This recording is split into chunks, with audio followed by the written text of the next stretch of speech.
Hello and welcome to Chess Please, and today we are talking about bishops, and not necessarily in a good way, because while bishops are often lauded as these lovely long-range sniper-like pieces that control huge swathes of the board along their diagonal, bishops have one very well publicised fatal flaw, and like bishops in real life can be quite dogmatic and inflexible in their approach, because this light square bishop on its own will never ever ever in a million years touch any of these dark squares, not that one, touch any of these dark squares, because it just simply can't, it just doesn't do it, and it never will. So it's very set in its ways in that regard, and we can use that to our advantage. So we're going to look at this game, which was actually my highest rated win ever. This was against a 2041 rated player.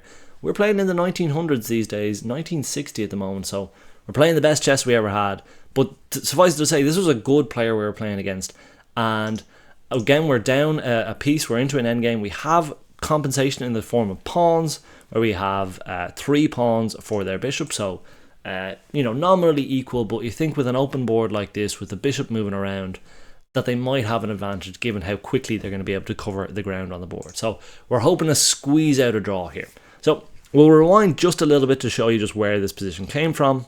Right, so this is a very long game, so I won't go all the way back to the start, but this is us with the white pieces. We are hammering down on black's king here, but they do have ample defences in here. We decide to sacrifice the bishop, thinking that we're going to be able to crack home the last of black's defenders and just deliver a mate here, or maybe even win a queen, but they're able to defend here, and before we kind of know it, while we've tried to make our efforts to crack on through, we've kind of run out of steam. We've had to trade off a king and a rook, or queen and a rook, and ultimately we end up with that bishop sacrificed.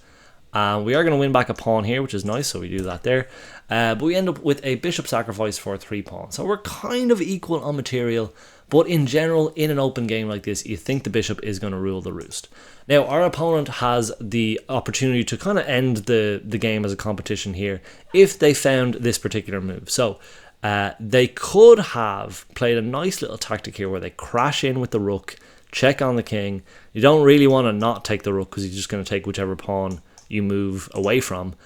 So we take the rook, and then the bishop is able to take, or is able to check the king here, and when we move here, they're able to take the rook. And that's a much different complexion than the game we actually get into. So let's jump back to the actual game position.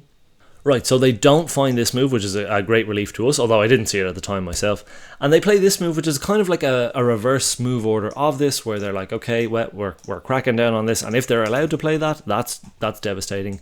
But they're probably thinking, I'm happy enough, I've got a piece, they don't have a piece, so we trade off rooks. And this is the position from the start of the video, and this is where we're going to start to look at bullying this light square bishop, because it is, obviously it can't touch the dark squares, we talked about that.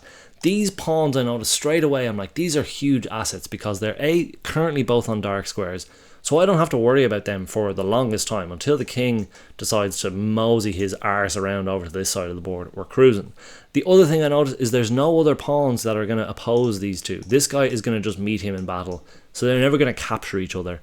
And this guy's actually just a full passed pawn. So those are huge assets that we have against a single squared bishop. So that is really, really useful. And that's what we can kind of use to maybe try to eke out, if not a draw, maybe even better. So we crack on here anyway. The first thing I want to do is I want to move my pawns onto dark squares. I want to support this guy, and I want to freeze these two on light squares. And this is a hotly debated topic of when you have a bishop of a certain color, should you place your pawns on the opposite color, so place all of the black pawns on dark squares so that your bishop has the maximum room to move around, or should you place them on light squares so that your bishop has these outposts, these fortresses it can land on.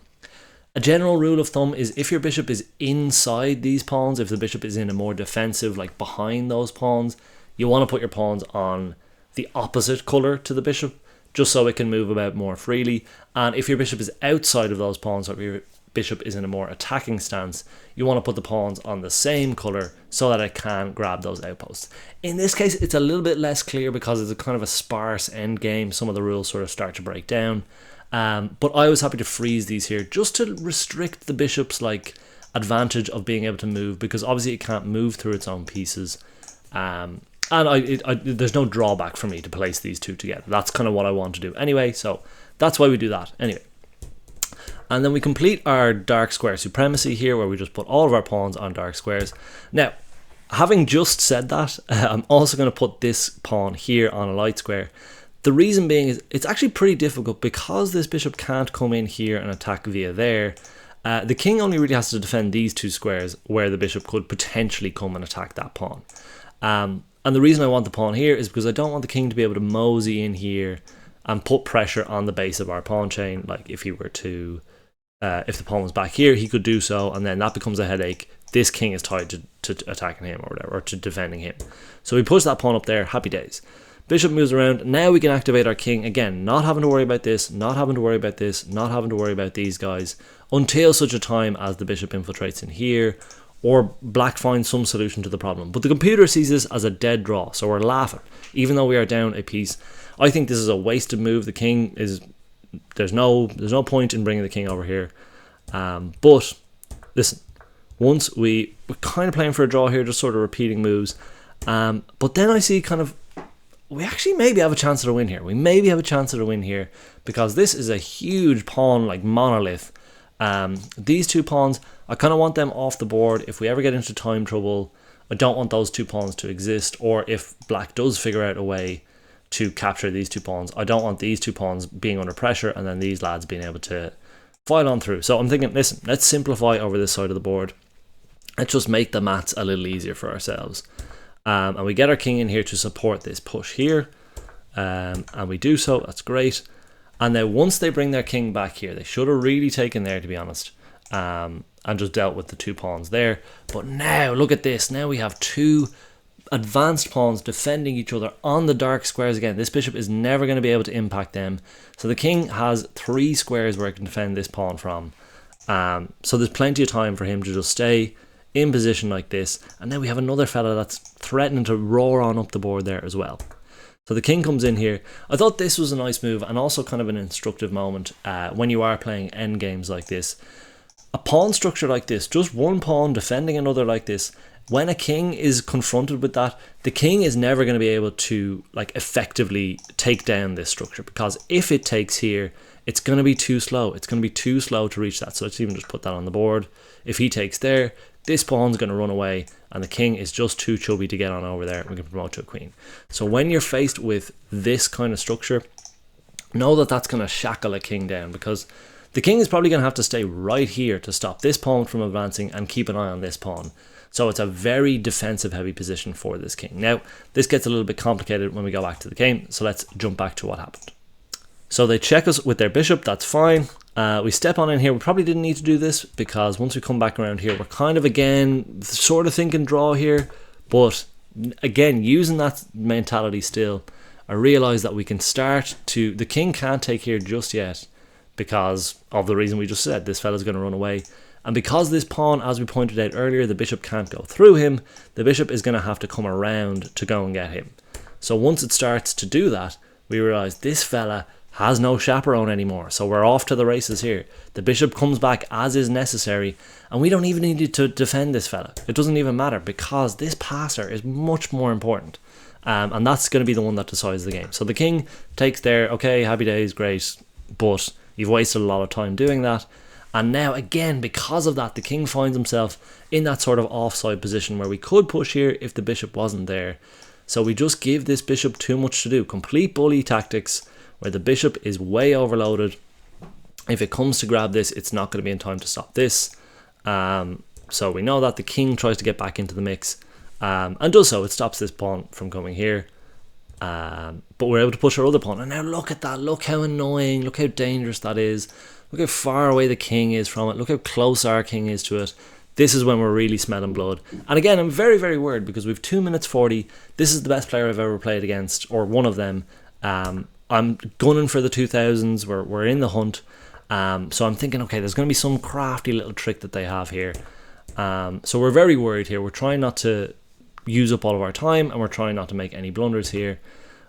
This bishop move, that was just a Zugzwang. They had to move something, and any move they made would have left them vulnerable. So we're able to capture this pawn. Didn't really need to be honest. Doesn't really make a huge material difference. I guess it helps us push other pawns. But I thought this was a nice move here as well, where we're able to actually just forget about this pawn. Just forget about it, because of this same structure here. If the king is to take here, we're laughing, we're off to the races here. We're actually looking to kick this bishop out here, and we're able to do that. Once again, we're able to use these trousers because if the king takes here, he's too slow to capture this. So there's just too many pawns flooding down the board, not enough pieces to stop it. They realise that they have to get back in position.